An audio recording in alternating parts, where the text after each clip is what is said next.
आणि यानंतरची बातमी आहे रुपाली चाकणकरांसंदर्भातली। रुपाली चाकणकरांची पुन्हा एकदा आता ईडी चौकशी होणार आहे असं बोललं जातंय, कारण आता या सगळ्या अशोक खरात प्रकरणामध्ये चाकणकरांची उद्या ईडी चौकशी होण्याची शक्यता आहे। खरात प्रकरणामध्ये मनी लॉन्ड्रिंग केल्याचा आरोप त्यांच्यावरती ठेवण्यात आलेला होता। एसआयटी नंतर आता ईडी चौकशी करणार असल्याची सुद्धा माहिती आता समोर येते आणि या संदर्भात अधिक माहिती जाणून घेऊन माझी सहकारी ज्योत्स्ना गंगणे सध्या आपल्या सोबत आहे। ज्योत्स्ना, याआधी सुद्धा रुपाली चाकणकरांची चौकशी झालेली होती। या चौकशीअंती त्यांनी असं सांगितलं की जी काही पतसंस्थेमधली जी काही खाती होती ती सगळीच्या सगळी बनावट झालेली आहेत, मात्र मनी लॉन्ड्रिंगचा आरोप रुपाली चाकणकरांवरती करण्यात आलेला आहे। या नंतर आता पुन्हा एकदा ईडीने त्यांना चौकशीसाठी बोलवलंय। काय एकंदरीत निघू शकतं या चौकशी अंती आणि रुपाली चाकणकर या चौकशीला उपस्थित राहणार का, काय माहिती आहे?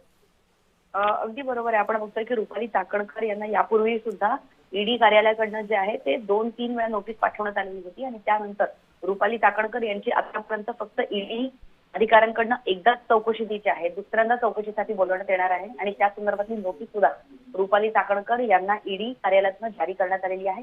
यानंतर आता रुपाली चाकणकर यांची सर्वात महत्त्वाची म्हणजे उद्या ईडीच्या महाराष्ट्रात असलेल्या मुख्यालयामध्ये जी आहे चौकशी होणार आहे आणि या चौकशीसाठी रुपाली चाकणकर उपस्थित राहतील का याकडे सर्वांचं लक्ष असेल, कारण 8 तास तब्बल चौकशी झाल्याने अनेकदा रुपाली चाकणकर असो किंवा त्यांच्या कुटुंबाची असो अनेकदा चौकशी झालेली आहे। रुपाली चाकणकर यांची सुद्धा यापूर्वी चौकशी झालेली आहे, ज्याच्यामध्ये रुपाली चाकणकर यांनी त्यांची कायदेशीर आणि भावनिक बाजू जी आहे ती मांडलेली आहे। त्यांच्यासोबत कशी फसवणूक झाली हे सुद्धा त्यांनी सांगितलेलं आहे। असं असताना असे कोणते प्रश्न, असे कोणते पुरावे, असे कोणते सुगावे ईडीच्या हाती लागलेले आहेत की त्यांनी रुपाली चाकणकर यांना पुन्हा एकदा चौकशीसाठी बोलवलेलं आहे।